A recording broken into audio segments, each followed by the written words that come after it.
Bien. Bonsoir à toutes et à tous et bienvenue au premier webinaire du Comité France du Bloc national. Un petit mot tout d'abord du Comité France que certains ne connaissent peut-être pas encore. C'est un comité du parti pour la première fois en dehors du territoire libanais, en France donc, qui œuvre pour porter la voix des Libanais en France et leur donner la parole et l'action. Et depuis peu, à travers nos pages Facebook et Instagram, il peut désormais s'adresser à la diaspora libanaise francophone dans le monde.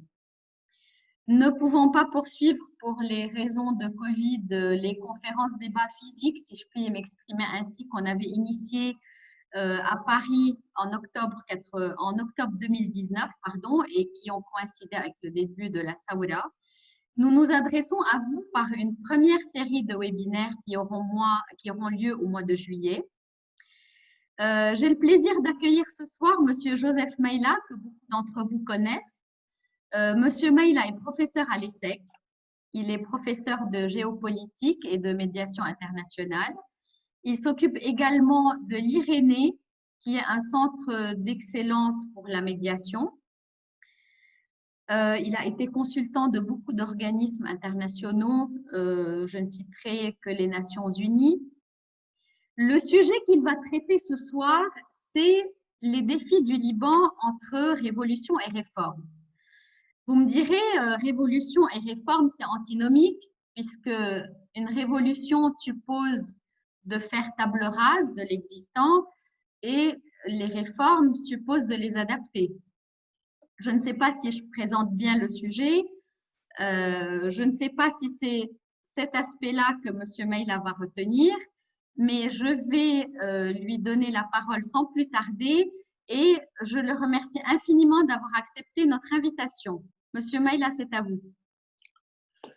Merci, chère Madame Barrett. Je suis extrêmement honoré d'être parmi vous virtuellement ce soir. Je voudrais commencer par remercier le Comité France du Bloc national de me faire l'honneur de cette intervention et plus particulièrement, bien sûr, Madame Louise Barrett qui est à l'initiative de tout cela.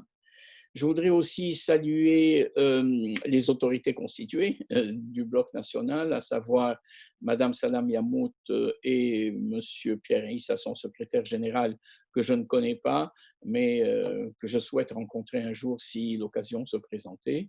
Et puis, très rapidement, bien sûr, féliciter cette initiative démocratique, de pratique démocratique que prend le Bloc national avec son comité France, mais je suppose qu'au Liban, les choses sont aussi lancées pour véritablement faire participer l'ensemble des Libanais à la discussion. C'est quand même une affaire de tout le peuple et tout le peuple doit être d'une certaine manière connecté, y compris, et c'est pour ça que je remercie spécialement Madame Barrett, la diaspora libanaise qui participe comme elle peut, mais autant qu'elle peut, et qui regarde le jour où elle pourra véritablement apporter une contribution à l'édification du nouveau Liban. Donc bravo pour ces initiatives du parti et je saisis l'occasion pour saluer la mémoire du Hamid Raymond Eddé que j'ai bien connu, que j'ai côtoyé assidûment pendant toute sa période d'exil, si l'on peut dire, en France.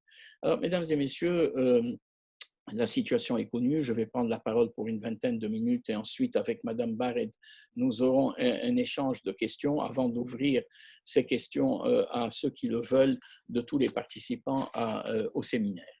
Je vais me poser trois questions. La première question, l'intitulé n'est pas de moi, mais bien sûr, je l'ai accepté, et il est réforme et révolution. Alors, pourquoi mettre les deux catégories en place et pourquoi les confronter?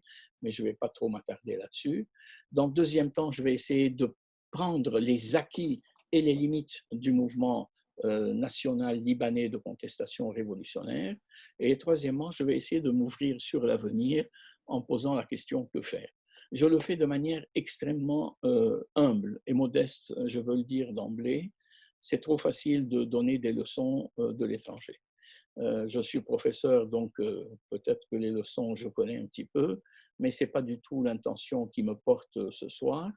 Au contraire, c'est d'essayer de réfléchir à haute voix sur les impasses et les espoirs de ce formidable mouvement de remise en cause du modèle sociétal et institutionnel libanais.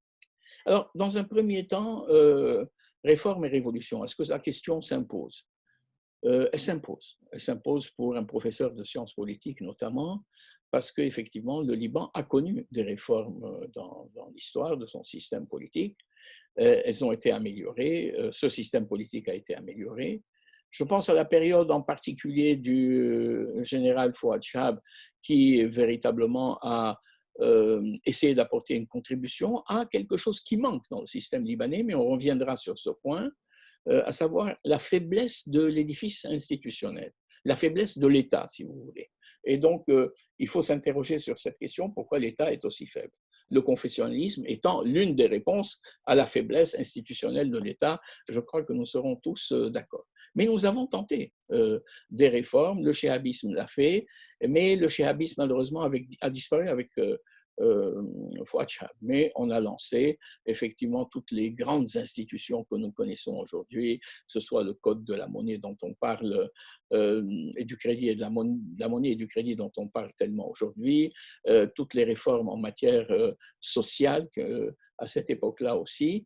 Et finalement, tout cela a fini dans une certaine impasse qui nous a conduit aux événements de 1975. Le second temps de la réforme, il faut insister là-dessus parce que tout n'a pas été dit sur ce sujet, c'est le document d'entente nationale de la conférence de Taïf en Arabie Saoudite. Et donc ce document est une véritable, peut-être la dernière, tentative de réforme, puisqu'il réforme le système politique libanais, il rééquilibre les pouvoirs, il rappelle les grandes institutions fondatrices du Liban, à savoir le pacte national, qu'il constitutionnalise en quelque sorte, ça devient une partie de la Constitution, et il ouvre des perspectives qui n'ont pas toutes été exploitées. On aura l'occasion de revenir là-dessus, notamment la mise en place d'un Sénat, la décentralisation administrative et la question de la progressive déconfessionnalisation du système politique libanais. Alors, est-ce qu'aujourd'hui, on est dans ce mouvement de réforme? La réponse est évidemment non, il n'y a pas de suspense.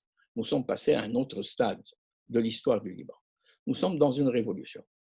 Il faut dire les choses comme elles sont. Une révolution, ce n'est pas quelque chose de définitif et qui a réussi. En l'occurrence, la révolution, je ne sais pas si elle est à mi-chemin, personne ne peut prévoir l'avenir, mais elle hésite, elle balance entre un succès possible et un échec possible. Mais pourquoi révolution? Pourquoi j'insiste sur le mot révolution? Parce que finalement, ce qui est en place, c'est une dynamique révolutionnaire. Et la dynamique révolutionnaire, c'est deux choses. C'est d'abord une prise de conscience fondamentale que les choses doivent changer. Toutes les grandes révolutions dans le monde ont eu lieu par cette prise de conscience qui fait que les gens descendent dans la rue. C'est simple, hein, ce n'est pas une question d'introspection. Vous allez dans la rue, vous protestez, vous criez, ça veut dire qu'il y a quelque chose qui ne va pas. Et vous ne criez pas pour des motifs, vous ne manifestez pas, pardon, pour des motifs sectoriels. Vous dites, tout est à refaire. Et on est véritablement, on est dans ce cas-là. Pas de demande sectorielle, une prise de conscience d'une impasse hein, et la nécessité de tout changer. Et on le voit d'autant plus que c'est pour la première fois qu'il y a une remise en cause aussi large du système confessionnel. Je dis aussi large, parce que je ne dis pas unanime. Et on verra que sur la voie de cette révolution, il y a un blocage sur lequel on reviendra. Mais au fond, ceux qui se mobilisent aujourd'hui veulent que l'on change de système. Ce qui est mis en place, ce qui est ciblé en premier lieu, ça fait partie des grands mottos, des grands slogans de la révolution enclenchée par le 17 octobre, c'est au fond la fin du confessionnalisme, du communautarisme. Et c'est intéressant de voir que la fin du communautarisme n'est pas une revendication strictement réformiste. Elle a surgi à l'occasion de deux phénomènes fondamentaux. La première remise en cause du système économique, c'est au fond, du système confessionnel, c'est au fond la remise en cause de la répartition des pouvoirs, c'est-à-dire des avantages aussi, entre une classe politique qui se divise les avantages et les bénéfices d'une participation au pouvoir, qui n'œuvre pas pour le bien commun, mais qui œuvre pour la perpétuation d'elle-même. Et là, c'est un confessionnalisme de domination, de répartition des pouvoirs, de répartition des charges, avec des avantages qui sont des avantages extraordinaires, puisqu'il n'y a pas de droit de regard sur ces répartitions et puisque tout est ouvert à des ententes, à des complicités, à un système politique qui jure absolument avec la démocratie formelle dont le Liban se targue à juste titre. Nous avons un système démocratique. Nous avons des présidents qui sont élus régulièrement. Nous avons des gouvernements qui sont nommés. Nous avons des gouvernements qui démissionnent. Nous n'avons pas eu de coup d'État, sauf en 1960, mais il n'y a pas eu de coup d'État qui ont changé, comme dans notre environnement arabe, le pouvoir par la force. Mais c'est une caste dominatrice et sa règle d'or, c'est dominé par le confessionnalisme. Ce qui est nouveau dans la remise en cause à partir du 17 octobre du confessionnalisme, c'est quelque chose d'absolument intéressant, c'est le rejet du communautarisme du fait de la corruption. Et là, on voit que le pays en faillite, puisque c'est le mur de la réalité, c'est celui-là, qui s'interroge sur comment nous avons pu perdre tous nos avantages économiques, comment le système bancaire, qui est un des piliers de la vie politique et économique surtout au Liban, a disparu, et avec lui, malheureusement, mis en danger les dépôts des citoyens libanais. Et là, le confessionnalisme arrive par un autre biais, la remise en cause du communautarisme, qui est celui de la corruption. Corruption et domination. Une classe politique qui ne se renouvelle pas, qui continue à imposer ses vues un peu rétrogrades à l'ensemble des Libanais, et puis le mur auquel on se fracasse les Libanais, le système politique libanais, au fond, c'est celui de la corruption. Avec un système de corruption extrêmement intéressant, si l'on peut dire, aucun système de corruption n'est intéressant, mais son mécanisme est intéressant, c'est-à-dire que la corruption ne vient pas comme d'autres pays par le fait de voler l'État en falsifiant les comptes, en détournant de l'argent. Bien sûr, ça arrive et c'est arrivé au Liban, mais on peut presque dire que c'est un système de corruption qui s'impose par la force armée. Vous avez des frontières qui sont ouvertes, on ne peut pas les fermer. Vous avez un aéroport qui est ouvert, il est contrôlé par quelqu'un d'autre. Vous avez un port qui fait la même chose. Et donc, il y a un système quasi milicien qui a permis à cette corruption de se mettre en place. Et nous arrivons véritablement à un triple constat, celui, de l'inefficacité du système, celui de l'injustice du système, qui est évidente pour tout le monde. Ce sont les Libanais qui payent les pots et les dirigeants, en quelque sorte, chacun à son tour se débine et essaie de disparaître. Et puis, ce qui est inquiétant aussi, c'est que tout cela, malheureusement, il faut le dire, parce que c'est peut-être une tendance qui va s'exagérer, tout cela, quand il y a de la contestation, quand il y a du débat, la réponse qui est en train de s'imposer de plus en plus, c'est la répression policière. Donc, on arrive à une impasse politique, une impasse économique, et maintenant, les manifestations, l'expression de la volonté de changement est réprimée sur un plan policier. On est peut-être là sur une ligne de dérive dont il faut être extrêmement conscient. Deuxième point, parce que je vois que le temps passe et qu'il faut que nous avancions, mais dans ce contexte que tout le monde connaît, que je n'ai fait que rappeler, est-ce que le mouvement de contestation, de remise en cause, de changement, disons, a échoué? Est-ce qu'il y a des acquis ou est-ce qu'il a atteint ses limites? Bon, je vais répondre de manière très équilibrée. Il y a des acquis et il y a des limites. Quels sont les acquis? C'est important pour pouvoir continuer ensuite à réfléchir sur véritablement comment on poursuit ce mouvement. Les acquis, c'est la formidable force de mobilisation des Libanais.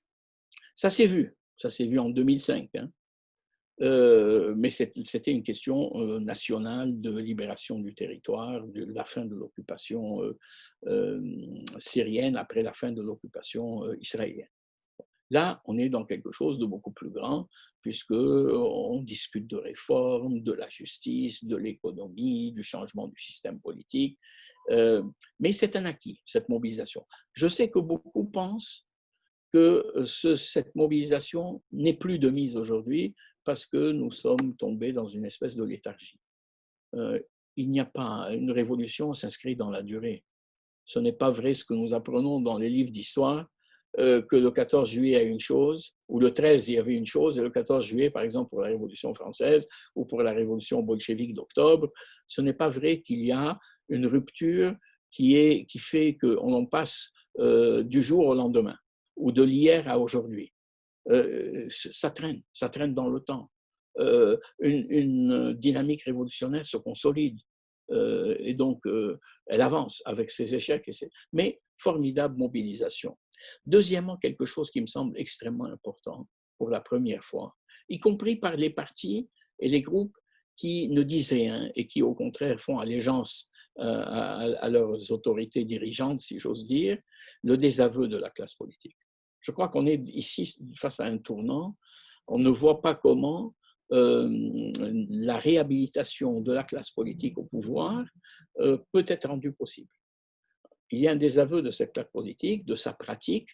Tout est dit, tout est clair, tout est affirmé, avec parfois malheureusement les insultes qui vont avec, ce qui n'est jamais une bonne chose, mais un esprit de contestation extrêmement fort. On verra que le paradoxe, c'est qu'il n'arrive à rien bouger dans l'esprit de ceux qui nous ont gouvernés jusqu'à maintenant. Je reviendrai un peu sur ce paradoxe. Et puis, il y a quelque chose qui a été atteint et qui est assez unique dans l'histoire du Liban, c'est le renvoi d'un gouvernement. Peut-être qu'il y a eu des protestations dans les années 50 de ce type, mais je ne veux pas rentrer dans du droit de la science politique comparative. Le renvoi d'un gouvernement. Le gouvernement Hariri a été remercié, en quelque sorte, alors que le chef, le secrétaire général du Hezbollah disait qu'on ne pouvait pas changer de gouvernement. On est arrivé à changer de gouvernement. Et ça, c'est sous la pression populaire.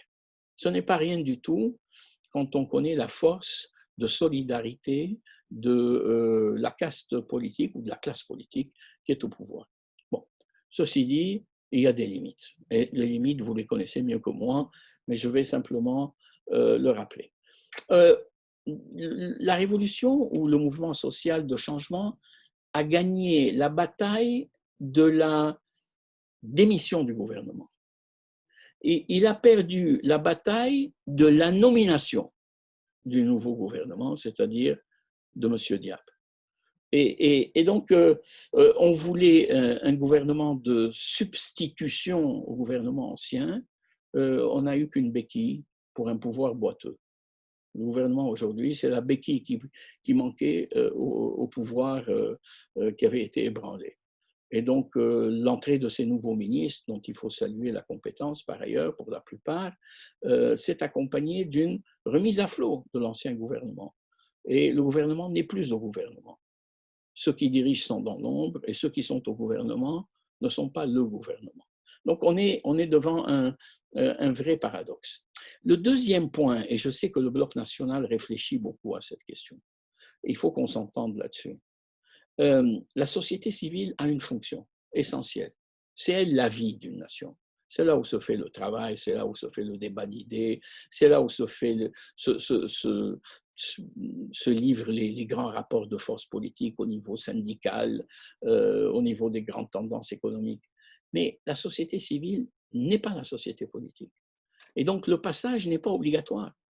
Et donc, de cette société civile, on peut effectivement arriver à une société qui proteste, qui dit qu'elle veut changer, mais qui est incapable de nommer les acteurs du changement. Et là, nous, c'est véritablement la limite. En face, on a des politiciens qui sont véritablement peut-être corrompus pour la plupart, mais pour tous, qui sont rompus à l'exercice de la chose publique et qui restent en place. Et nous n'avons pas été capables, je crois, de constituer un embryon de pouvoir politique. Il n'y a pas de plateforme politique. Alors, on dit, et c'est quelque chose d'important, mais c'est en même temps des limites, la compétence des gens qui sont en place. Elle est réelle, notamment des nouveaux. Mais au fond, un bon expert, un bon professionnel ne fait pas forcément un bon politique. Et puis, il y a des limites à l'expertise. Si vous les amenez sur la base de leur CV, par exemple, c'est qu'un expert vous dira il y a 3 ou 4 options. C'est rare qu'il n'y ait qu'une seule option. Quand vous faites des demandes d'études pour un projet quelconque, au plan architectural, au plan de l'ingénieur, même quand des médecins font des diagnostics sur le cas d'un malade, ils vous proposent plusieurs solutions. Donc l'expert, sa fonction est de proposer, de dire, de conseiller, mais n'est pas de choisir. Et donc là, on a véritablement, il faut réfléchir là-dessus. On a la dynamique politique qu'il faut, et on n'a pas le leadership politique qui suit. On a un gouvernement, mais on n'a pas de moteur au gouvernement. Et ça, c'est un vrai problème. Il faut un minimum de programmes communs, pas arriver simplement et s'agréger à des choix qui ont été faits par quelqu'un d'autre. Il faut une volonté commune, un leader commun, un programme commun. Cela, on ne le voit pas. Et puis, disons que les limites de au fond, c'est la troisième limite, c'est que ce gouvernement, mais peut-être que la société civile a un peu disparu derrière tout ça. On a confondu les mesures d'urgence et le programme des réformes politiques. Je vais jouer du paradoxe, bien sûr, je ne le pense pas. Les réformes politiques ne sont pas nécessaires ni immédiates dans le cas qui vient. Bien entendu, à long terme, c'est pour ça que je joue du paradoxe, elles sont fondamentales. Mais aujourd'hui, il faut sauver les meubles, il faut éteindre l'incendie. Et on reste vraiment perplexe devant 5 mois, je crois, de gouvernement qui n'ont pas produit une mesure d'urgence, un rapport immédiat à des solutions, à des crises vitales de société, notamment au plan de la solidarité sociale, de la misère qui pointe. C'est quand même le gouvernement, être au gouvernement, c'est prendre soin des citoyens. On ne voit pas comment ce gouvernement prend soin de ses citoyens. Alors, pour terminer sur ce point, je veux simplement rappeler que toutes les révolutions arabes, parce que le Liban s'inscrit avec des spécificités, bien sûr, dans cette dynamique de remise en cause du pouvoir autoritaire dans les pays arabes. Toutes se sont heurtées à ce problème. Le passage du civil au politique, toutes, avec toute la bonne volonté des civils. Nous avons l'expertise qu'il faut, nous avons les femmes et les hommes qu'il faut, et nous n'avons pas le moteur politique qui permet de traduire une exigence sociétale en mesures politiques. Ce sont des révolutions que nous appelons en sciences politiques des révolutions post-léninistes. Tous les grands changements se font à travers des partis. Nous avons affaire à des révolutions, notamment au Liban, 2.0, n'est-ce pas, où à travers les médias, on mobilise les gens. Et on fait de belles contestations et de bonnes contestations et de justes, c'est-à-dire des contestations éthiques. Mais comment on passe à cela? Et la réponse est l'échec des révolutions arabes, sauf une seule, la tunisienne, parce que véritablement, en Tunisie, le pouvoir de l'armée a été relativement faible dans l'histoire constitutionnelle de la Tunisie, alors que partout ailleurs, ce sont en Libye, en Syrie, en Irak, le pouvoir de l'armée était extrêmement fort et les partis qui n'ont pas eu le temps de se constituer se sont fait en quelque sorte phagocyter par des pouvoirs en place. Ceci risque de nous arriver parce que le pouvoir confessionnel ébranlé n'a pas dit son dernier mot et je reviendrai sur ce point. Pour terminer, je voudrais poser une troisième question, la plus importante, c'est que faire? Qu'est-ce qu'on fait une fois arrivé à cela? D'abord, je dirais qu'il faut conforter cette dynamique. Il faut la réveiller. Elle s'est endormie, c'est normal, mais il ne faut pas qu'elle s'endorme trop. Et comment on conforte cette dynamique? Il faut passer immédiatement à un programme commun minimum entre les organisations de la société civile, des partis politiques qui n'ont pas tous basculé de l'autre côté, si j'ose dire, de la frontière, conforter donc, s'entendre sur un programme minimum. Il ne s'agit pas de s'entendre sur tout. mais s'entendre sur l'urgence. Hein. Et puis surtout, ce qui a beaucoup manqué à cette révolution et qui aurait beaucoup servi à la formation du gouvernement de M. Diab, c'est de préparer les dossiers. On sait qu'on a une justice qui est très lente. Ce n'est pas sa faute, mais on lui met des bâtons dans les roues. Mais le mouvement social a eu tout le temps de préparer des dossiers, l'électricité, la corruption, ce qu'on appelle les biens mal acquis, c'est-à-dire la corruption et l'argent qui sort et qui s'évapore et qui s'en va, l'indépendance de la justice. Ce sont des dossiers qui sont portés par la société civile, mais il faut les porter aux politiques et dire, voilà, on a commencé à réfléchir, est-ce qu'on peut aller plus loin? Nous avons une administration qui a toujours été très lente, dont les effectifs sont pléthoriques, mais dont les experts sont très peu nombreux parmi les fonctionnaires. Il faut véritablement faire tout cela, les aider en quelque sorte. Deuxièmement, il faut bien sûr préparer les élections. Et préparer les élections, c'est dès maintenant. Mais ce n'est pas tellement préparer des élections sur un plan théorique, c'est conforter les dynamiques régionales, faire émerger une concertation au plan national, viser la nationale, bien sûr, parce que les élections, c'est les élections générales, mais investir le régional pour que le jour venu, il y ait des candidats dont on commence à connaître les visages, dont on sait qu'ils portent le changement. Et puis,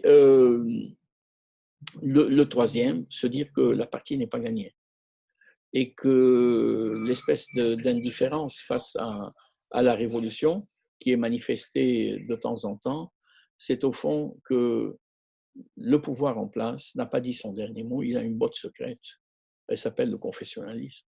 C'est-à-dire qu'au moment où véritablement les choses risquent d'être perdues pour le changement, on pourra voir les anciennes ficelles, c'est-à-dire la confessionnalisation des enjeux du changement, sortir à un moment donné de la boîte et faire capoter le tout avec le risque de revenir au point de départ et de partir d'une révolution pour finir dans une restauration.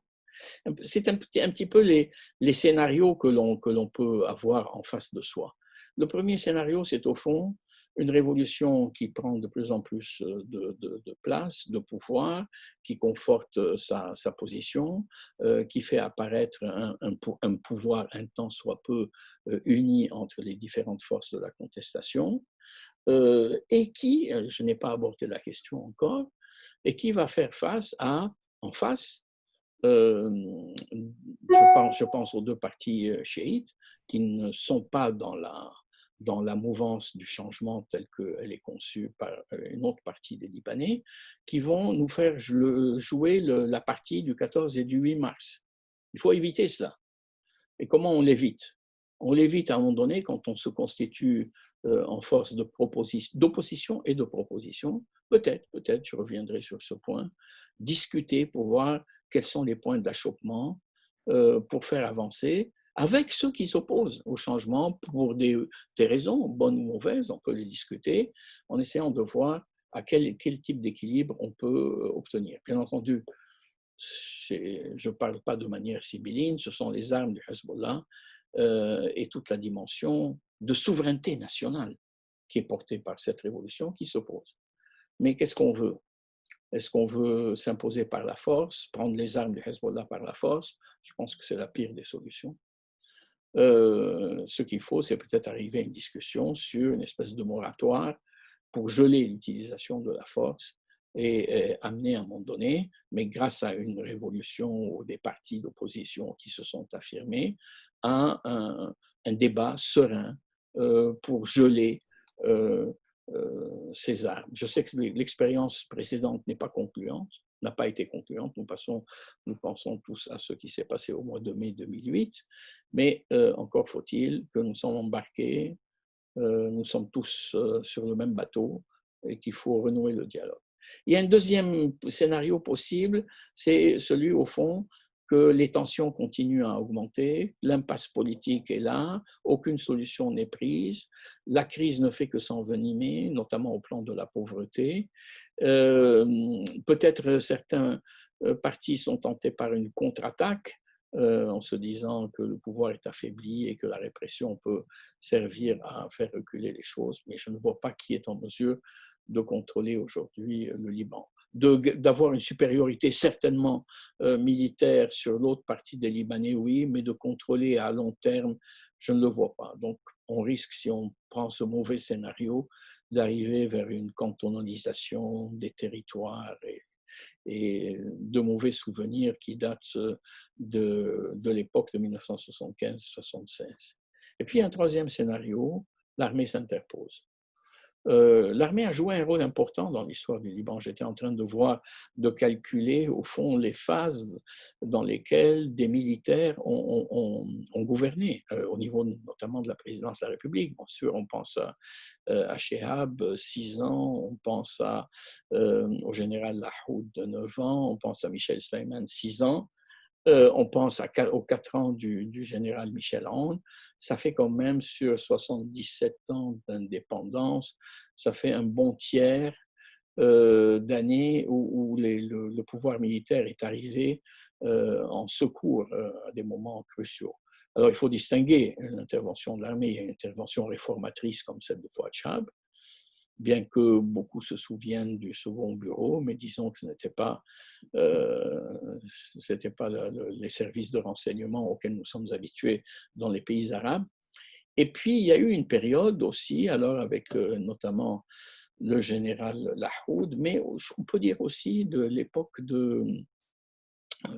du président Halaoui, où le pouvoir syrien s'exerçait directement par les forces de renseignement, les services de renseignement de l'armée syrienne, où le pouvoir a été véritablement dominé par les militaires. Ça pose une question qui n'est pas immédiate, mais de se dire qu'au fond, dans un pays démocratique, il faudrait véritablement que l'armée joue son rôle de préserver la démocratie, mais pas d'intervention directe dans la politique. Mais ce n'est pas le moment de poser cette question, on peut se la poser plus tard. Pour le moment, à juste titre, l'armée représente le symbole de l'unité nationale. C'est là où c'est une institution qui ne se dispute pas, en tout cas pas devant le public, qui montre une cohésion et qui montre une fidélité au pouvoir politique. C'est pour cela que dans les solutions qui ont été adoptées, notamment parrainées par des forces régionales jusque-là, l'armée a pu représenter ce microcosme qui parle au nom du macrocosme. Le macrocosme se dispute, mais le microcosme, à part les années 75 ou 76, lorsque l'armée a éclaté à l'époque du général Ahmed Khatib, l'armée a tenu bon. C'est pour cela que ça reste toujours un recours, ne serait-ce que pour calmer et assurer la sécurité des choses. Je vais terminer sur 2 points, mais très rapidement, Madame Barrett, si vous me permettez. Le premier, c'est la révolution a des limites qu'on ne voit pas. Ces limites, c'est la sécurité régionale. Nous sommes embarqués dans un contexte que vous connaissez, que nous connaissons tous, qui est celui d'une très forte tension régionale, d'une activité de sanctions jamais vues contre la Syrie, mais surtout contre l'Iran, qui se reflète directement au Liban. Voilà une dimension qui nous échappe et dont les retombées sont immédiates et extrêmement fortes, notamment au moment où nous avons besoin du secours des grandes institutions, des grands bailleurs de fonds, des stakeholders au plan international. Et là, il faut véritablement s'installer et discuter d'un projet dont on est en train de voir les contours et le pourtour, et qui nous dit, mais peut-être que le Liban de papa a échoué, cette idée de joindre l'Est et l'Ouest, d'être un pont entre les civilisations, ça ne marche plus très bien. Le monde a changé, ce qui est vrai. La Chine n'est pas loin, la Russie est très proche, elle est de l'autre côté, elle est en Syrie. La Turquie va intervenir tôt ou tard pour façonner la région. Est-ce qu'on continue sur cette idée, au fond, que nous sommes un pont et que nous jouions sur les ponts au moment où d'un côté le pont est brisé et que de l'autre il est en train vers l'est de se tendre? Bon, je ne pense pas que une autre finalité pour les Libans que celle d'être une terre de civilisation, de dialogue et d'entente. On peut rejeter le confessionnalisme politique et il faut le faire, mais on ne peut pas rejeter l'organisation de la diversité dans un monde qui est de plus en plus divers. Et là, le Liban a un atout qui est plus qu'un atout, qui est une identité. Donc, il ne faut pas s'en débarrasser très vite sous prétexte que c'est des séquelles du colonialisme, du confessionnalisme, du mandat, de ce que vous voulez. Donc, il y a là un véritable problème et il faut que la sagesse l'emporte sur comment on traite ces forces régionales. Le patriarche Rai a eu un courage extraordinaire en proposant la neutralité. Et je me souviens que la neutralité était un des grands thèmes du bloc national et que le premier, quand il a vu venir un peu tout cela, et qui a dû s'exiler en partie pour ça, a été Raymond Aidé, qui avait dit on ne peut pas supporter tout le poids militaire du conflit israélo-arabo-palestinien. Et le point d'achoppement a été véritablement la rupture faite par le chef du parti, le ami du parti du Bloc national sur l'accord dit du Caire. Voilà, donc ça c'est un vrai problème, il faut s'installer, discuter, réfléchir, essayer de neutraliser, parce que je ne pense pas qu'il y a des solutions à terme entre Libanais, de neutraliser un peu les traits saillants de la tension. Et un deuxième point sur lequel je voudrais conclure. Une révolution, c'est une revendication symbolique par le peuple de son autorité. Le peuple s'empare du pouvoir, il s'empare symboliquement. Et il dit, ben écoutez, c'est moi aujourd'hui qui vais préserver mes intérêts et qui vais faire changer les choses. Donc, ça veut dire quoi? Ça veut dire une chose, et sur laquelle il faut axer, parce que je sais que dès qu'on discute au Liban sur des projets concrets, la réforme de ceci, qu'est-ce qu'on fait du confessionnalisme, etc., les choses sont plutôt lentes. Mais il faut se battre sur une chose qui réconcilie tout le monde. Une révolution, c'est conforter, assurer, s'assurer des droits. On est gagnant à 100% quand, entre Libanais, on joue les droits. Le droit à la sécurité, le droit à la vie, le droit à l'alimentation, le droit à l'hospitalisation. Si on se place sur ce terrain, dans le dialogue national, bien entendu, entre tout le monde, entre tous, si on porte le débat au niveau des droits, c'est quelque chose, un terrain d'entente sur lequel se rencontrent toutes les bonnes volontés du monde. Une société qui progresse dans la vie, c'est une société qui accorde à ses citoyens des droits. Comment faire pour qu'à l'occasion de ce changement ou de ce vent de changement, on mette en avant des droits qui ont été occultés par les inégalités sociales, bafoués par le confessionnalisme politique, ignorés par les interventions étrangères, se battre sur le droit, sur la culture des droits, sur la défense des libertés publiques et sur la dignité humaine. C'est peut-être la grande voie par laquelle passera le changement au Liban. Merci de votre attention. Merci, Monsieur Maïla, d'avoir survolé le problème libanais et d'avoir brossé une situation pragmatique de la situation. Je voudrais revenir, si vous voulez bien, sur la révolution. Vous avez dit que la révolution n'a pas de demande sectorielle. Mais est-ce que ce n'est pas le propre des révolutions de ne pas exprimer de demande précise, de refuser d'avoir des représentants? Ça, c'est dans les révolutions en général. Et la spécificité de la révolution libanaise, c'est son fameux slogan de dire de vouloir faire table rase. Est-ce que ça n'a pas affaibli la révolution de ne pas avoir une cible précise? Parce que lorsque les demandes sont trop vagues, c'est peut-être la meilleure garantie de ne rien avoir. Oui, vous posez de bonnes questions. D'abord, une révolution, c'est peut-être aussi des demandes sectorielles. Quand vous descendez, la révolution de 1789, c'était pour le pain. La révolution bolchevique de 1917, c'était on ne veut plus la guerre.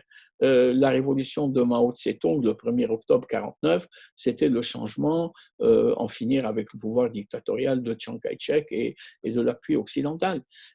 il y a toujours des demandes sectorielles, mais la révolution n'est jamais que sectorielle.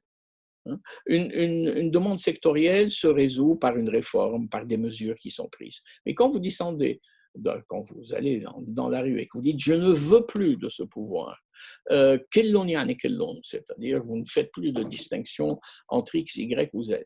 Vous supputez quelque part que tous ces gens qui vous gouvernent se valent, non pas au plan de la personnalité, de la morale, mais au plan de la logique des intérêts, et que vous les rejetez en masse ou en force. À mon avis, ça n'affaiblit pas. Imaginez qu'on se mette à dire Monsieur X, je ne veux pas de lui. Mais on va vous dire, mais vous n'avez pas dit que vous ne voulez pas de Monsieur Z. Et Monsieur Z, on vous dira, mais vous avez oublié W, qui est un grand corrompu. On n'en sort pas. Ça, c'est des affaires. Ça, c'est des demandes sectorielles. Mais quand vous dites, je ne veux plus vivre dans ce système, parce qu'il me conduit et il reconduit les impasses dans lesquelles nous sommes. Là, vous avez un rejet complet. Donc, la révolution, elle est globale. Elle vous fait passer d'un monde à un autre. Il y aura l'avant et l'après. Dans la réforme du pain, de l'armée, des syndicats, de la loi électorale, il n'y a pas un avant et un après, sauf pour des politiciens extrêmement intéressés par la vie politicienne, au sens étroit du terme. Et donc, une révolution, c'est une contestation globale. Alors, est-ce qu'elle fait apparaître des révolutionnaires? Écoutez, oui, quand vous prenez George Washington, quand vous prenez Lénine, quand vous prenez Mao Tse-tung, mais encore une fois, c'est un ancien modèle. On ne veut pas s'attacher à ça parce que c'est des modèles de type de partis extrêmement centralisés dans des luttes qui étaient manifestement des luttes de classe d'abord. Il y a des inégalités sociales, mais immédiatement traduites au Liban en confrontation de type confessionnel ou de type sectaire, ce qui est extrêmement mauvais. Il faut alerter véritablement tout le monde, et je pense que tout le monde est alerté, sur le fait que la ficelle est trop grande, est trop grosse quand on recourt au confessionnalisme pour échapper à des transformations sociales. Tout le monde la connaît, tout le monde la voit, mais tout le monde peut tomber dedans. Parce que c'est une fibre pour des raisons. Alors, il faudrait faire une vraie discussion sur les racines du communautarisme. Je crois qu'il faut faire cette distinction parce qu'on jette trop souvent le bébé avec l'eau du bain. Le confessionnalisme a servi à quelque chose dans des temps qui ont peut-être disparu, mais pas à mon avis quand vous regardez le Proche-Orient aujourd'hui, quand vous regardez ce qui s'est passé en Irak, des massacres de population au nom de la religion, dans la guerre civile du Liban, vous vous dites que les passions confessionnelles ne sont pas mortes. Et donc, il faut savoir traiter ça avec véritablement beaucoup d'apaisement. Je pense qu'au Liban, dans Taïf, nous avions la mise en place de la déconfessionnalisation progressive, la création d'un Sénat que nous n'avons pas essayé. Il faut l'essayer, ça fait partie des réformes. La décentralisation administrative, qui est aussi dans le point G du préliminaire, du préambule de la Constitution de 26 amendée par la loi d'octobre 89. Il y a aussi l'initiative du président Sleiman du 11 juin 2012, si je me souviens bien, du Naïb el-Nafs, de la distanciation vis-à-vis des axes qu'il faudra poser aussi. Ce sont des éléments fondamentaux constitutifs de ce qu'on peut appeler un environnement pacifié, une culture pacifiée.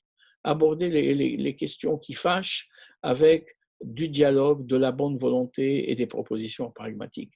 Ça, il faut absolument le mettre en place. Et ça tempère un peu ce qui appartient malheureusement à l'ordre révolutionnaire et contre-révolutionnaire, qui est violence contre violence, insulte contre insulte. Bon, ça fait partie des passions humaines, mais malheureusement, ça ne fait pas avancer les choses. Quand vous parlez, M. Meïla, de déconfessionnalisation progressive du Liban et qui avait été prévue par Taïf, une des grandes revendications de la révolution, c'est la laïcité. Est-ce que vous pensez que, ne serait-ce qu'à moyen terme, c'est quelque chose qui est viable au Liban? Est-ce que c'est quelque chose qui est envisageable de manière pragmatique, au-delà du vœu pieux des Libanais? Oui, moi j'y crois. Je crois que c'est la seule solution, qu'on s'oriente vers une solution, un Liban laïque. Ceci dit, les difficultés sont là, ça on le sait. Alors, distinguons les choses. La déconfessionnalisation, elle est prévue par Taïf, mais elle a ses limites. C'est une déconfessionnalisation politique de la loi électorale, de la nomination, sauf Taïf l'a retenu pour les catégories, la première catégorie de fonctionnaires publics. Elle a ses limites. D'autres vous diront que ce n'est pas suffisant. Qu'une véritable laïcisation, c'est la laïcisation de l'état civil, le mariage civil.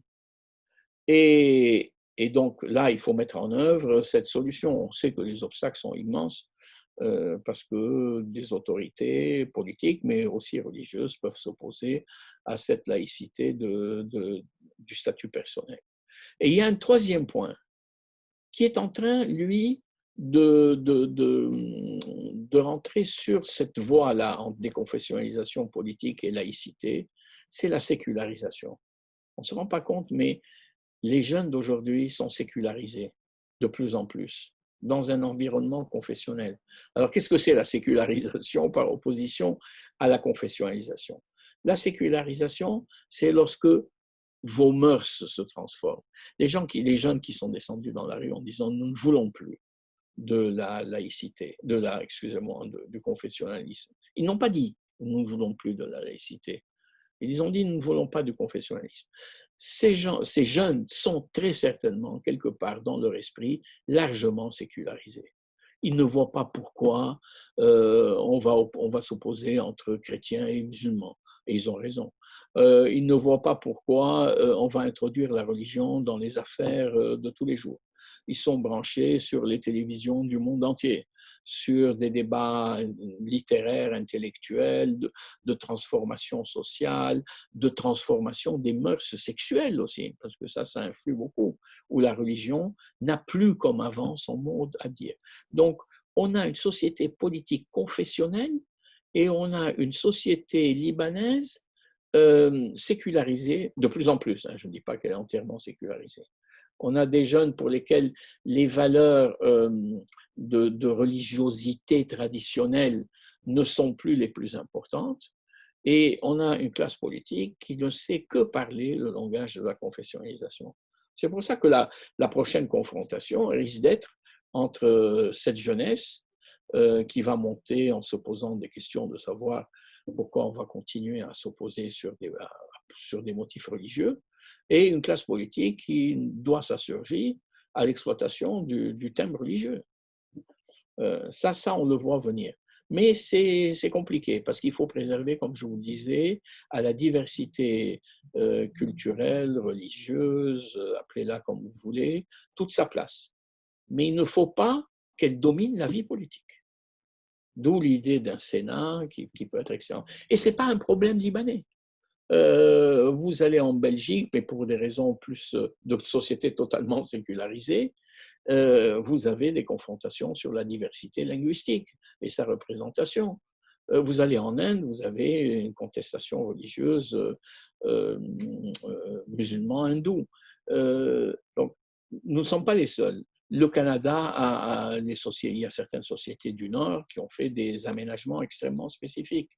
Les sociétés du Sud ont plus de mal à gérer l'identité religieuse. Parce elles voient, ces sociétés du Sud, dans l'identité religieuse, un substitut à une identité politique défaillante. C'est ce qui nous est arrivé au Liban. Lorsque le Libanais ne veut plus rien dire, à un moment donné, je pense à 75-76, à des moments extrêmement difficiles de la vie politique libanaise, on commence à se compter, toi tu es maronite, et moi je suis druze, et l'autre est alawite, et ces identités communautaires deviennent des identités citoyennes, tiennent lieu d'identité citoyenne.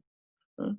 On fait des communautés des entités politiques, et on demande aux gens d'être fidèles, de faire allégeance à leur communauté, comme s'ils faisaient allégeance à leur État.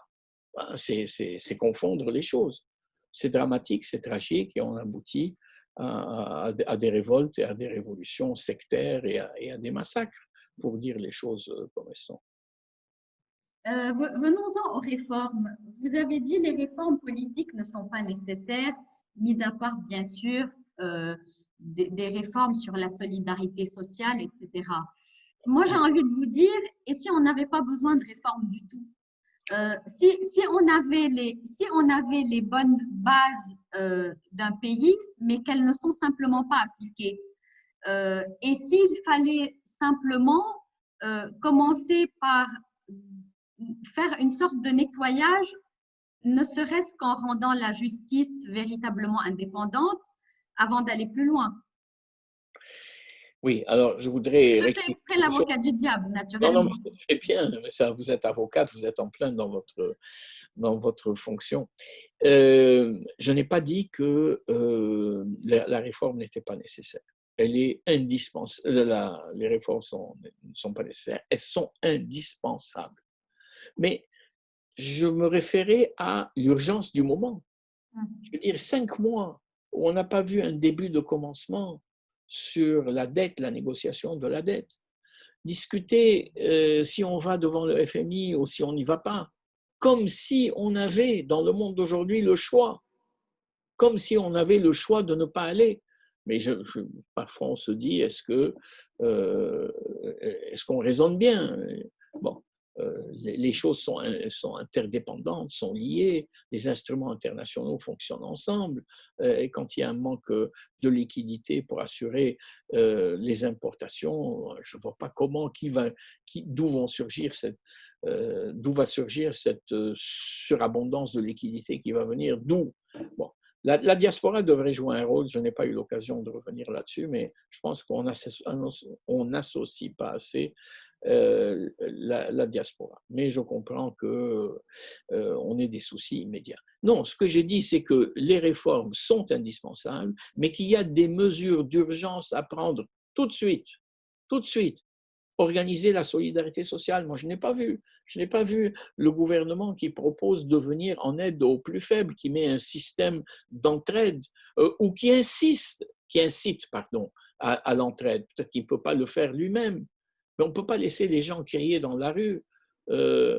On ne peut pas les couper de leurs fonds. On ne peut pas ne pas relancer l'activité économique un tant soit peu. Je sais que l'économie industrielle au Liban est très liée à l'économie financière. C'est-à-dire qu'il faut avoir des liquidités pour investir, pour recapitaliser les banques. Bon. Mais on n'a pas vu ce début de mesures d'urgence. Si je comprends bien, c'est que le gouvernement d'avant était dans la capacité de prendre des décisions. On a dit aux experts, venez s'il vous plaît, on a besoin de vous. Ils viennent, on ne les laisse pas travailler. Alors, on ne laisse pas travailler, je sais que c'est un propos qui prête qui est un propos qui prête à confusion. Mais je vais vous dire, c'est derrière cette incapacité de prendre des décisions, c'est la capacité de certains à bloquer les décisions.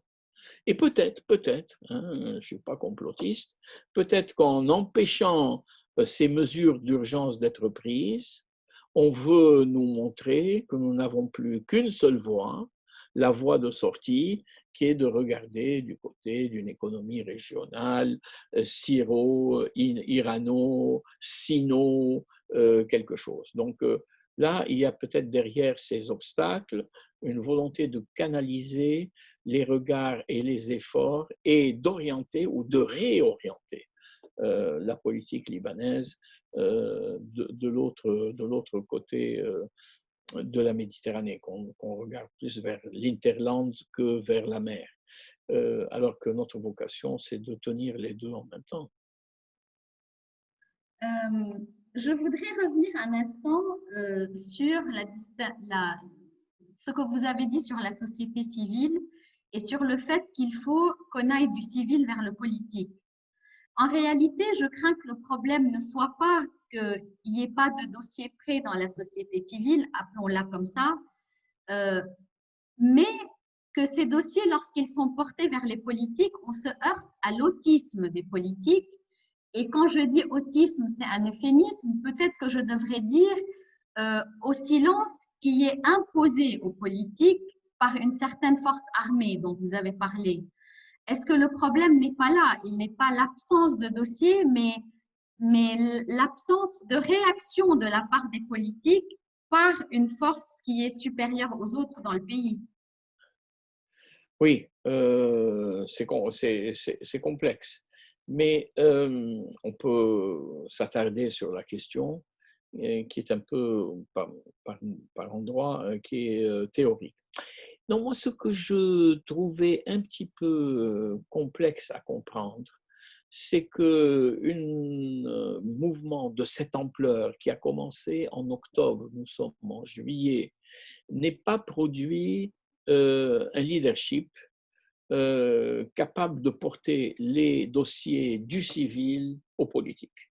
On sait que le politique est incapable de traiter les dossiers politiques. Ça, on a eu, on a eu 90 milliards de dollars de dette. On a la troisième dette la plus importante au monde par rapport au PIB. C'est des choses, on n'a pas besoin d'un tribunal pour énoncer ces faits qui doivent donner lieu à une condamnation immédiate. Pendant toutes ces années de gabegie, sur les 90 milliards ou à peu près des dettes contractées, 47, 46 ou 47 sont dues à l'électricité. Le budget de l'État va à près de la moitié au remboursement, au service de la dette, c'est-à-dire au remboursement des intérêts de la dette. On est devant une incapacité gestionnaire et on est devant des malversations.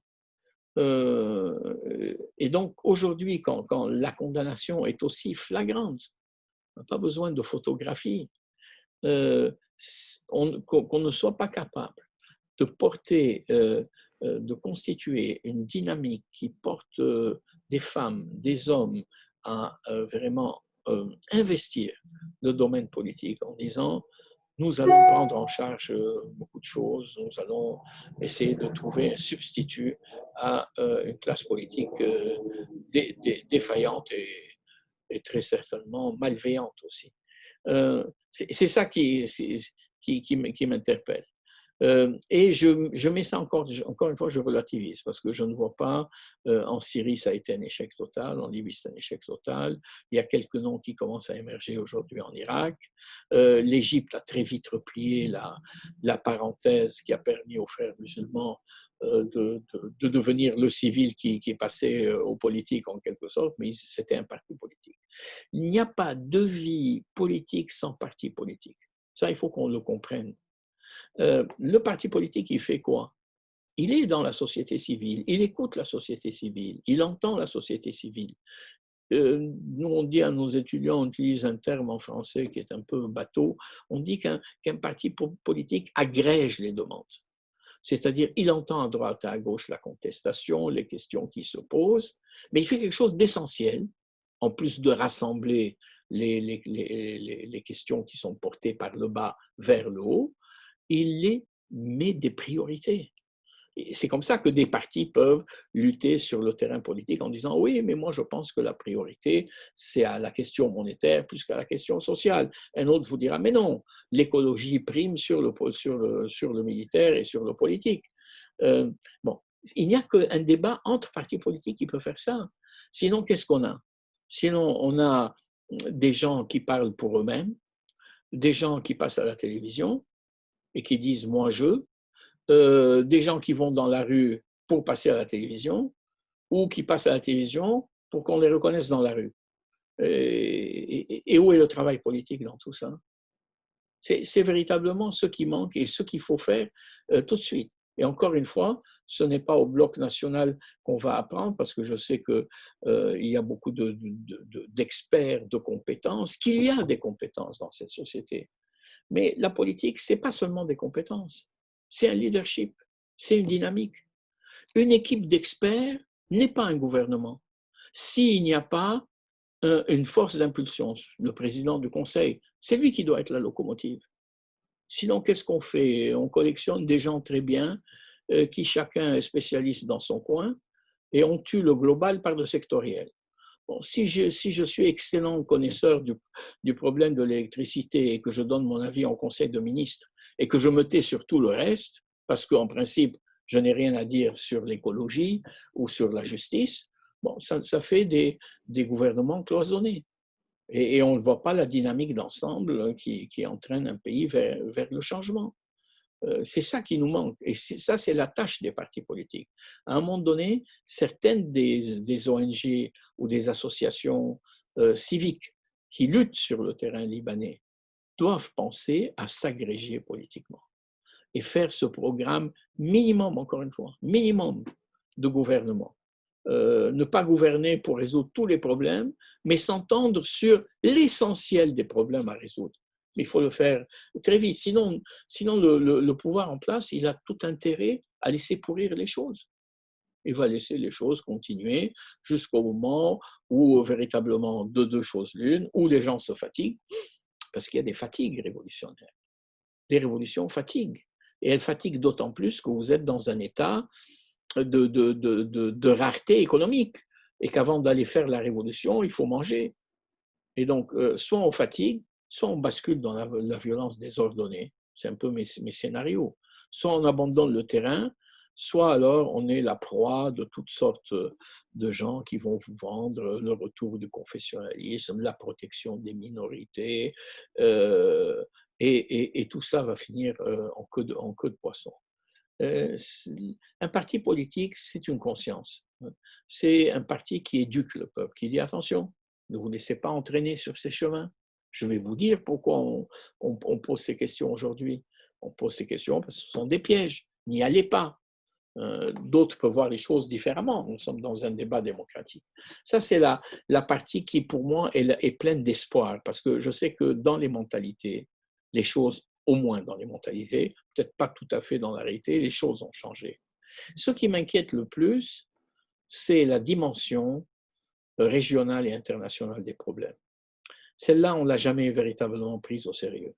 Non seulement on ne l'a pas prise au sérieux, mais on a toujours pensé, je ne veux pas rentrer dans des détails de l'histoire récente du Liban, qu'en allant chercher X ou Y ou Z puissance internationale ou régionale, on allait conforter sa position interne.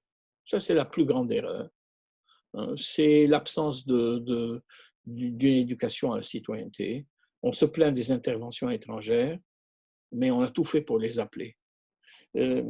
C'est là où il y a une autre action à entreprendre. La dimension régionale et internationale, sauf pour quelques partis libanais, je pense en particulier au Hezbollah, est une dimension qui est absente de la conscience politique libanaise. Elle est absente. On n'a pas d'analyse suffisamment fine du contexte régional, de son évolution et comment il peut se répercuter sur nous. Alors bien entendu, on est conscient que l'environnement est turbulent, mais on ne voit pas comment il s'articule sur nos problèmes internes. Et pire, on se dit toujours qu'au fond, il vaut mieux que ça s'aggrave parce que peut-être qu'à ce moment-là, on ira chercher telle puissance ou telle autre pour qu'elle vienne équilibrer les choses. C'est pour ça que l'idée de la neutralité, mais il faut s'entendre sur la neutralité. Être neutre, ce n'est pas être neutre sur des problèmes fondamentaux qui se posent à notre environnement, la question israélo-arabe, la question palestinienne, mais être neutre, c'est ne pas s'impliquer dans une politique des axes. Et donc, c'est pointer la dimension militaire d'abord. C'est ça qui est important. Se dire que nous n'avons fait que payer une facture pour des causes qui n'étaient pas les nôtres, qui étaient les nôtres au second degré, si vous voulez. Mais personne ne fait passer la cause des autres avant la sienne. C'est vraiment de la charité mal ordonnée. Et là, on a trop tendance à se faire avoir, en quelque sorte, intellectuellement, par dire, mais comment? Qu'est-ce que vous avez fait pour telle ou telle cause? Regardez autour de nous. Je ne sais pas, moi, la Syrie n'a pas bougé d'un iota sur le Golan. Et pourtant, c'est une cause autrement plus fondamentale que celle que nous avons. En plus, il y a une autorité palestinienne aujourd'hui qui est installée, qui est celle de Mahmoud Abbas. Pourquoi être plus palestinien que les Palestiniens? Ou vouloir résoudre la cause palestinienne à la place des Palestiniens? ou la cause iranienne à la place des Iraniens, ou la cause syrienne à la place des Syriens. Il y a quelque chose qui interroge, hein, honnêtement, et qui interroge véritablement, cruellement, la conscience politique libanaise, parce qu'elle a passé par des expériences depuis 1975 qui sont la démonstration la plus éclatante de l'impasse d'un petit pays s'alignant sur les intérêts de plus grands que lui, en pensant servir son propre intérêt. Comment? Je ne comprends pas, dans cette alliance déséquilibrée d'un petit avec un grand, comment voulez-vous que le grand ait en priorité dans sa tête vos intérêts à vous, alors que lui cherche à s'installer dans la région en profitant de votre présence? On n'a rien appris de ce point de vue. Et c'est vraiment, pour moi, un motif et un souci de réflexion fondamental. Je n'ai pas trouvé la réponse. Il y a peut-être quelque chose dans le mécanisme ancestral de la wisaya et de la himaya qui font suite à la lente décomposition de l'Empire ottoman, qui n'ont pas totalement disparu de la conscience libanaise. Je pense aussi, et je suis très sérieux là-dessus, que quand certaines minorités dans la région regardent autour d'elles, elles sont conscientes du risque mortel, parfois, de leur existence. Et donc, elles se disent que la peur est meilleure conseillère et qu'il vaut mieux aller chercher refuge ailleurs. Et tant qu'on n'aura pas une solidarité libanaise et un débat libanais sur ces questions-là de manière apaisée, en disant c'est terminé le recours à l'étranger. Ça ne peut pas. Je ne dis pas le recours financier, le multilatéralisme, le recours aux grandes institutions internationales. Je dis le recours politique, c'est-à-dire ce qu'on appelle de manière la plus crue l'intervention ou l'ingérence politique. Celle-là, elle n'a conduit à rien. Les grands malheurs du Liban viennent de cet alignement sur les axes et qui continue parce qu'il y en a beaucoup qui pensent que c'est comme ça qu'ils vont sauver leur communauté et la mise nationale. Ça, c'est un motif de, je ne vais pas dire de préoccupation intellectuelle, mais de tristesse civique, si on peut être un citoyen triste. Je voudrais évoquer l'armée et j'aurais deux questions concernant l'armée. Vous avez évoqué par le passé Alors, dans l'histoire. on fait une discussion entre vous et moi. J'aurai 3 ou 4 questions par la suite, mais je voudrais quand même évoquer l'armée parce que ça me paraît important. Vous avez évoqué dans l'histoire du Liban plusieurs interventions de l'armée qui n'ont pas toutes abouti ou qui ont eu des formes diverses. Est-ce que vous pensez qu'aujourd'hui, une intervention de l'armée est possible? Et si oui, quelle pourrait en être la forme? Alors, il ne faut pas exclure. Il ne faut pas exclure ce schéma. Oui, effectivement, l'armée a joué au Liban un rôle extraordinaire. Parce que si vous faites l'évolution, la comparaison entre le système politique libanais et le système arabe régionaux, qui sont dominés par l'armée jusqu'à maintenant, il n'y a pas de pouvoir politique où l'armée ne soit pas très loin, sauf des très petits cas, des très rares cas. Je pense à l'Afrique du Nord, je pense au Maroc, je pense à la Tunisie. Je pense à Oman, bon, on peut discuter de cela. L'intervention de l'armée au Liban est quelque chose qui a pu s'imposer à certains moments comme une nécessité absolue. Une nécessité absolue. Donc, on ne peut pas généraliser, mais je pense qu'en 1958, 52 et 58, donc l'armée a joué un rôle de transition d'abord, mais en 58, il y avait un accord régional et l'armée était là avec le général Fouad Chab, mais avec une mentalité qui n'était pas du tout celle des coups d'État militaires, qui était au contraire de grand réformisme et qui a dit, bon, ben, écoutez, il y a un accord équilibré entre Américains et Nassériens, ou le nationalisme arabe représenté par l'Égypte à cette époque-là, et à l'abri de cette entente, nous allons profiter, parce qu'on avait un militaire qui était un grand réformiste à cette époque-là, nous allons profiter pour mettre sur pied des changements substantiels au niveau de l'État. Et comme ce militaire n'était pas un militaire de pronunciamento ou de coup d'État, quand il a fini de jouer son rôle au plan politique et présidentiel, il n'accepte pas de renouveler son mandat, il part et avec lui partent tous ceux qui, plus ou moins, avaient contribué à mettre en place des institutions. Alors, on ne refera pas l'histoire, on dit « Ah, mais si le général Chab était resté 6 ans de plus », bon, je pense que ça aurait certainement assaini les choses, hein, mais on ne refait pas l'histoire, ça n'a pas de sens. Mais à chaque fois, je vois un petit peu ce rôle. Ça, c'est un rôle qui a été joué de manière unique. On peut comparer à un certain moment ce rôle avec celui de Michel Sleiman à un moment donné, qui vient à la suite de l'entente de Doha. Et qui véritablement se met entre les parties, qui stabilise à juste titre le pays, qui voit les limites de cette stabilisation, qui prévoit que les choses sont en train de se dégrader et qui a la sagesse de convoquer à cette réunion de Babda du 12 juin 2012, du 11 juin décidément 2012, et qui met en place une politique de distanciation.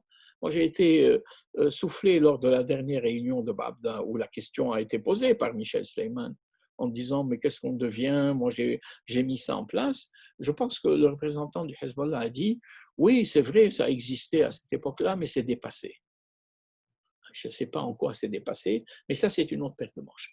Et on peut avoir des militaires qui ont assuré à un moment donné, comme je pense au général Lahoud, au président Lahoud, qui à un moment donné a assuré une stabilité, mais qui penchait dans un seul sens, et qui était celui de conforter l'axe régional de l'époque.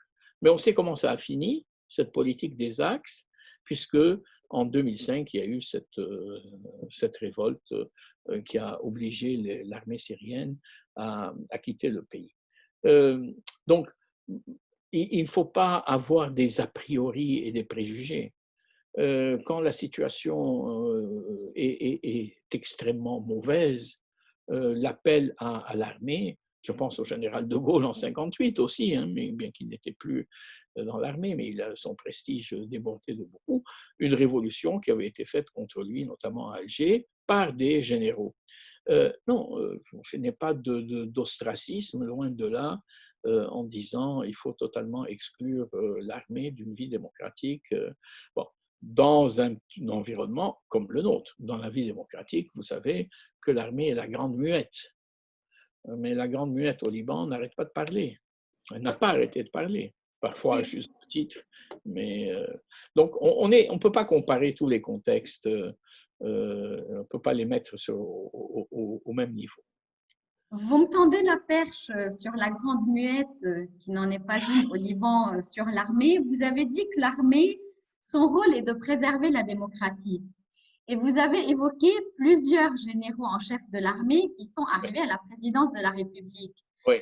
Est-ce que ça n'est pas une manière de tuer la démocratie, au contraire, que d'assurer une sorte de tremplin entre le poste de général en chef de l'armée ou des armées et la présidence de la République? Est-ce que ce tremplin n'est pas dangereux pour la démocratie? Et ça me donne l'occasion d'évoquer Amin Dremouedé qui a toujours dit qu'il était contre les militaires au pouvoir, justement pour cette raison. Oui, mais Hamid Raymond était effectivement contre les militaires au pouvoir dans l'absolu parce qu'il voyait un petit peu ce qui se passait dans la région. Oui, Donc, puis il y a eu l'expérience aussi avec Fouad Chab et le deuxième bureau. voulais, Mais dans l'absolu. Je voulais venir à ce point. Dans l'absolu, il était contre, il n'avait pas tort. Dans le contexte arabe, il était contre et il n'avait pas tort. Dans le contexte libanais, vous vous souvenez qu'il a formé le gouvernement des quatre à l'époque de Fouad Chab et qu'il a participé avant de s'éloigner parce qu'il pensait que le chihabisme avait introduit le second bureau, comme on disait à l'époque, dans la vie politique. Mais quand on pense à ces situations-là, on a presque envie de sourire. Parce que ensuite, l'intervention des services de renseignement par la suite, après 1975, est quelque chose d'incommensurable par rapport aux quelques barbouzes du second bureau qui vous surveillaient de loin en loin, qui ont eu parfois des bavures, etc. Mais on n'est pas arrivé à cette situation d'un gouvernement par les services de renseignement. Je parle de la période de l'occupation syrienne, bien entendu, je ne peux pas généraliser. Donc moi, je ne serai pas comme vous contre une prise de position de l'armée dans des mesures d'urgence. Et quand un malade est véritablement dans une situation critique, on le fait entrer dans des chambres, comment on appelle ça, des salles de réanimation ou des salles d'extrême Soins urgence. d'urgence. Voilà. On est dans ce cas-là. Et je vous dis, au Liban, il y a un plus dans cette intervention de l'armée, parce qu'elle préserve cette image de stabilité, de convivialité, d'interaction, de concorde entre les composantes de la nation. Dans la rue, les composantes de la nation se disputent. Entre les partis, les composantes de la nation tirent chacune la nation, qui chez les Druzes, qui chez les Maronites, qui chez les Grecs catholiques, qui chez les orthodoxes, qui chez les sunnites, qui chez les chiites. Et vous avez une armée, au contraire, qui représente le symbole de la totalité de la société libanaise réunie entre commandement et troupes. Et là, effectivement, d'abord, c'est une garantie de sécurité, et ensuite, c'est une image qui est extrêmement rassurante. Alors, ce qu'on apprend dans les livres de droit constitutionnel, ce que nous enseignons, nous, à nos étudiants, c'est de dire la vie démocratique, ce n'est certainement pas l'armée qui intervient dans le pouvoir politique. Ce n'est certainement pas une armée à côté d'une autre armée, comme nous l'avons aujourd'hui au Liban, ce qui est une aberration totale. Deux armées, et on dit qu'on vit, Max Weber définissait l'État comme le détenteur du pouvoir de contrainte. Pas un des détenteurs, le détenteur. Il n'y a pas d'État si plusieurs sont habilités à prendre les armes ou à porter les armes. Ce n'est pas possible. On ne fait pas d'État. Il n'y a pas de doctrine, sauf peut-être la doctrine des Pasdaran qui fait exister des paramilitaires à côté des militaires. Mais disons que ce n'est pas la solution idéale, ni la plus joyeuse, ni la plus démocratique, hein, sauf pour des gens qui sont attirés par ce type de systèmes, qui sont des systèmes dictatoriaux, hein, pour aller très vite. Donc nous aspirons à un changement, nous ne pouvons pas aspirer à un rôle de présent ou d'intervention de l'armée à tous les plans. Mais encore une fois, l'urgence, c'est l'urgence. Et il vaut mieux une paix civile maintenue par le recours à une armée qui pacifie qu'une guerre civile. Voilà. Et c'est là où c'est les limites entre ce qu'on enseigne en théorie et la pratique des choses. Et je sais que nous avons au Liban une armée dont l'éducation, l'instruction, la formation a toujours obéi dans des écoles militaires où on les envoyait se former à ces principes de distinction entre le civil et le politique. Et le militaire, pardon.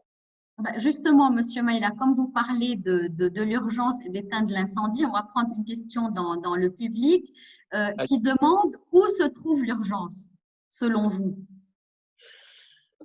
C'est une excellente question. J'ai essayé de la résumer. L'urgence, elle est de deux types. Moi je suis très sensible à cette dimension, elle est sur le plan social. Nous allons vers un état de dégradation des relations entre les hommes et les femmes, et entre les Libanais, et des reniements, des atteintes à la dignité humaine qui sont insupportables. Pour moi, l'urgence, elle est celle-là, elle est sociale. Mais je dirais qu'il y a une autre urgence, qui est l'urgence politique. Et l'urgence politique, pour moi, elle réside dans le gouvernement des juges. Le gouvernement des juges, on a un tas de dossiers qui sont des dossiers de contentieux, notamment sur la récupération des biens mal acquis. La nécessité de la solidarité est une nécessité de type social et humain. La réforme de la justice, avec la possibilité pour des procureurs et des juges d'enquêter, c'est la meilleure garantie que nous n'allons pas retomber dans les travers de la corruption. Pour moi, ce sont les deux urgences qui s'imposent concomitamment. Et si je dois ajouter une troisième, mais pour moi, il n'y a pas de rivalité entre ces concurrences, c'est la gestion de l'économie, c'est la gestion de la monnaie. On n'a pas le droit de prendre 5 mois pour faire appel au FMI. Et encore, quand on fait appel au FMI, on se rend compte qu'on est ensuite dans des négociations d'impasse. Qu'est-ce qu'on attend? Je veux dire, il faut qu'un Premier ministre prenne la parole et s'exprime en disant je prends telle décision, j'arrête la dégringolade de la livre, ou je demande tous de souffrir un peu en attendant, mais qu'il n'y ait pas de mesure, qu'il n'y ait aucune mesure, qu'il n'y ait pas une déclaration concrète. Me semble quelque chose, alors que ce gouvernement a été fait dans l'urgence, d'assez. Je suis perplexe pour ne pas dire autre chose. Je ne comprends pas. Je pense que je ne suis pas le seul. D'où les possibilités de recourir à des hypothèses qui disent que l'impasse est voulue et recherchée. Je ne veux pas en arriver là. Mais si c'est de l'impuissance, il faut que ce gouvernement parte.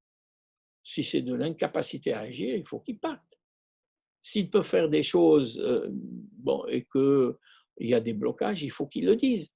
Mais je pense qu'après tout ce qui est arrivé, on n'a pas le droit de se taire.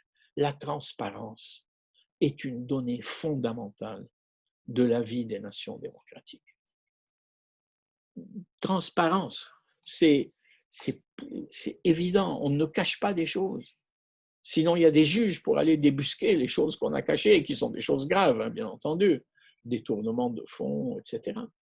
Je ne comprends pas que la révolution n'ait pas au moins poussé les gouvernants dans ce dernier retranchement qui est de dire on va faire une commission d'enquête entre des parlementaires, entre des juges, entre des experts indépendants. On va auditionner les gens et on va commencer. Je sais que ce que je dis va faire bondir des gens en disant oui, mais il est à Paris et il s'imagine qu'il parle dans un amphithéâtre de faculté. Mais je ne vois pas comment une société ne peut pas se regarder dans un miroir. Nous avons loupé une chose au sortir de Taïf, ce qu'on appelle la réconciliation. Nous avons été avec les Yougoslaves les deux pays qui ont reconduit en quelque sorte ceux qui avaient fait la guerre, on les a reconduits dans la paix. Mais les Yougoslaves ont été rattrapés par le tribunal spécial sur la Yougoslavie, je pense au cas de Milosevic. Mais nous avons effacé le passé, comme nous l'avons fait aussi en 1840 ou en 1860. On dit Afallah an Mamada, n'est-ce pas? Et puis on va prendre des mêmes et on va recommencer. Ça, nous payons là, cette sortie, cette mauvaise sortie de la guerre, où on n'a pas mis les gens devant leurs responsabilités.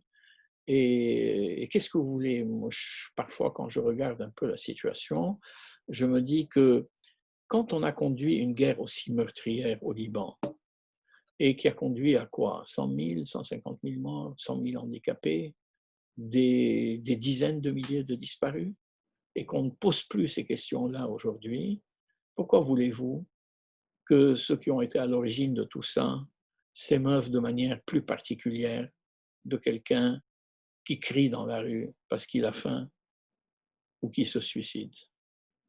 Pourquoi voulez-vous qu'il bouge plus que ça? Je le dis avec beaucoup de peine. Hein. Ça me donne l'occasion de vous poser deux autres questions que j'ai dans le public. Vous avez évoqué la commission d'enquête. J'ai quelqu'un qui suggère une sorte de haut conseil qui serait formé par à la fois des magistrats et des généraux retraités devant un tribunal d'action rapide. Bon, c'est peut-être un peu trop militaire, mais qu'est-ce que vous en pensez? Écoutez, a priori, moi, je n'aime pas beaucoup les tribunaux d'exception. Je ne pense pas que ce soit des... Mais une justice normale, avec une commission d'enquête normale. Regardez, moi, je vis en France.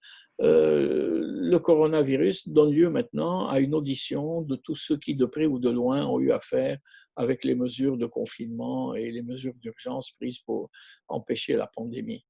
Bon, ça se fait avec des experts, bien entendu sous la conduite de parlementaires, en faisant appel à même des pays étrangers qui viennent dire quelle est leur expérience et comment ils se sont tirés de là. Donc, je ne vois pas pourquoi les militaires spécialement, hein, dans la question que vous posez, mais moi j'aurais voulu qu'il y ait une espèce de cour pénale spéciale ou de cour de justice, n'utilisons pas pénal, de cour de justice spéciale pour des points spéciaux, parce que si vous faites de la généralité dans l'instruction judiciaire, vous portez le pays vers des voies inquisitoriales et dictatoriales. Mais il y a des biens mal acquis qui ont été achetés par l'argent, un blanchiment d'argent ou un détournement d'argent. Il y a une situation bancaire qu'il faut expliciter. Il y a de l'argent qui est parti après la décision de ne plus faire sortir les choses. Est-ce qu'on ne peut pas avoir une commission qui nous dise comment se passent les choses? La question, elle est théorique. On sait que les parlementaires d'aujourd'hui ne sont pas les plus chauds pour ouvrir ces questions-là. Mais un jour viendra où on finira par les poser. On finira par les poser avec les mentalités qui ont changé. Ce sera peut-être un peu tard, mais c'est quelque chose à faire maintenant, demain ou après-demain. Et on ne peut pas vivre avec le passé en l'occultant. Quand on oublie le passé, c'était la phrase de Freud, je crois, on s'expose à le voir revenir à n'importe quel moment en boomerang. C'est le principe du refoulement. Et effectivement, on ne pouvait pas refouler la frustration de population libanaise. Je ne sais pas si nous ne payons pas, n'avons pas payé en 1975-76 les occultations de 1958, les occultations de 1914 ou l'occultation des massacres de 60 ou de 40. Ce n'est pas possible de vivre avec autant de blanc dans la mémoire. Ce n'est pas possible. C'est pas possible. On se moque des uns et des autres quand on dit, mais vous savez, nous avons toujours été des frères, des sœurs, etc. Il faut rendre justice aux morts si on veut vivre sereinement entre vivants. Monsieur Maïla, on a largement dépassé le temps qu'on s'était fixé, vous et moi, mais je voudrais encore poser une question qui me semble intéressante et finir sur une dernière question qui concerne la révolution. On a parlé de l'extrême pauvreté qui augmente au Liban et qui est dramatique. Comment éviter que cette extrême pauvreté qui va forcément se traduire par une révolte ne soit récupérée par les partis au pouvoir, appelons ça donner du pain contre de la loyauté? Écoutez, c'est une hypothèse que je ne vois pas, pour ne rien vous cacher. Parce que, à moins de débloquer, de créer un fonds, de débloquer un argent considérable que, si je comprends bien, nous n'avons pas, au vu de ce qu'on sait des comptes de la nation. Ce n'est pas quelque chose qui se posera demain. Mais si ça devait se faire, il faut applaudir des quatre mains, hein, pas des deux mains. Et il faut applaudir de toutes ses forces si quelque chose comme ça pouvait se faire. Non, mais je pense qu'il y a un fonds d'urgence auquel on peut associer des organisations internationales. Il faut organiser des soupes populaires. Qu'est-ce que je voulais dire? C'est une manière de parler, bien entendu. C'est laissé à l'initiative privée. Quand je vois de manière admirable comment la société civile libanaise, y compris en diaspora, vient en aide pour organiser de la distribution de rations alimentaires, de pain, la prise en... Ça s'est fait au moment de la Révolution, ces agapes en quelque sorte, si l'on peut dire, ces agapes populaires, ces rendez-vous populaires qui se faisaient. Mais aujourd'hui, la situation est incommensurable. Les gens vendent leurs habits, gagent leurs bijoux pour avoir un peu d'argent. Je ne sais pas, c'est quelque chose qui devrait empêcher de dormir ceux qui sont responsables de ce pays. Bon, on va finir sur une question sur la révolution, si vous voulez bien. Faites-moi faire une chute sur une question optimiste, hein, sur une réponse optimiste, hein, parce que oui, justement, je voulais pas rester sur ceci. Je ne sais pas si la suivante est optimiste. Ça dépendra de vous de la rendre optimiste. Je vais faire un effort. Quel devrait être le prochain pas de la révolution pour qu'elle aille vers un aboutissement réel?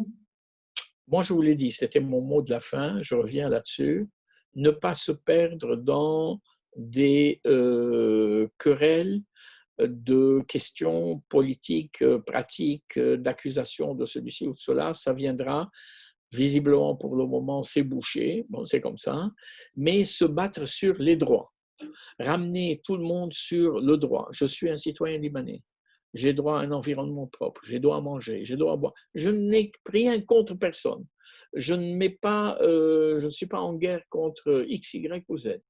Ce que je veux, c'est militer pour l'égalité des droits et l'égalité des droits élémentaires. Si on se mobilise là-dessus, je pense qu'on peut désarmer les plus grandes réticences en disant « mais vous, c'est les ambassades qui vous envoient, mais vous êtes payé pour attaquer M. Z et oublier M. W. Mais c'est le pays dont on est voisin qui est en train de fomenter des choses, mais c'est les lobbies internationaux, mais c'est la mafia. » On pourra vous inventer n'importe quoi si vous avancez maintenant dans le contexte libanais d'aujourd'hui, qui est surchauffé. Hein. On pourra vous inventer. Mais quand vous dites « je veux manger », comment je vais assurer la sécurité alimentaire pour tout le monde? Comment je vais assurer la sécurité physique? Comment je vais assurer la sécurité environnementale? Il faut se mobiliser sur ce point. Et là, je crois qu'il y a un terrain d'entente. Mais il faut enraciner auprès des gens, dans les mentalités, que demander ses droits, ce n'est pas contester, c'est s'affirmer, c'est augmenter en dignité, c'est augmenter en reconnaissance. Ce n'est pas entrer dans la politique politicienne. Mais les politiciens vous attendent au moins de tournant. Si vous faites un projet de loi sur telle chose, ils vont vous dire « oui, mais c'est biaisé, vous voulez ceci, vous voulez cela ». Je ne dis pas qu'il faut renoncer à ça, mais je dis attention, mettons le focus le plus possible sur que voulons-nous? Nous voulons l'égalité des droits de tous les Libanais. Et les droits entendus au sens large, pas seulement d'aller et de venir et de s'exprimer, mais de manger, de se faire soigner, de respirer un air sain. Je pense que c'est un programme minimum aujourd'hui dans un pays dont la dégradation physique est allée de pair avec la dégradation politique. C'est une honte. On n'a pas seulement tué le climat social libanais, on a tué le climat tout court. On a fait vivre des Libanais dans l'oppression, dans l'angoisse, et on a favorisé toutes les pandémies possibles, toutes les expositions possibles et imaginables à des blessures symboliques et à des blessures physiques, à la maladie et à la mort. Si le Liban mérite beaucoup plus que ça, beaucoup mieux que ça, je veux dire, et donc il faut absolument s'arc-bouter sur la revendication citoyenne et une révolution des droits plutôt qu'une révolution strictement politique pour dégommer M. X ou M. Y. Ça viendra de surcroît, en quelque sorte. Merci beaucoup, Monsieur Maïla, d'avoir accepté d'animer ce webinaire avec nous. Avant de raccrocher, je voudrais à mon tour remercier les membres de mon comité, du Comité France. Nous sommes une équipe formidable et nous travaillons avec un bel esprit d'équipe. Merci beaucoup et à bientôt. Merci de m'avoir invité.